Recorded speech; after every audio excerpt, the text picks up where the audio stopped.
सत्य पथरे चलिबाकु हेले जीवन रे पांचटी कथा को निश्चिंत मन रखिबाकु पड़िबो। प्रथमटी हेला दर्पण।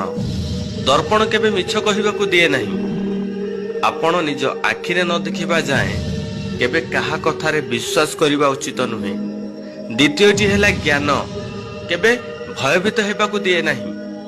विपद रे शरीर बल कि धन बलर आवश्यकता पड़े नहीं, पड़े ज्ञान बलर जहा जीव को बंचाई रखि थाए। तृतीयटी हेला सत्य।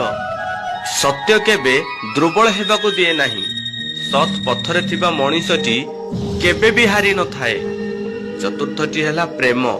प्रेम केबे ईर्षा करिबाकु दिए नहीं। प्रकृत भल पाइबारे ईर्षा न थाए।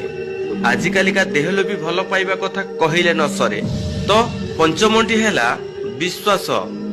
विश्वास केबे दुखी हेबाकु दिए नहीं।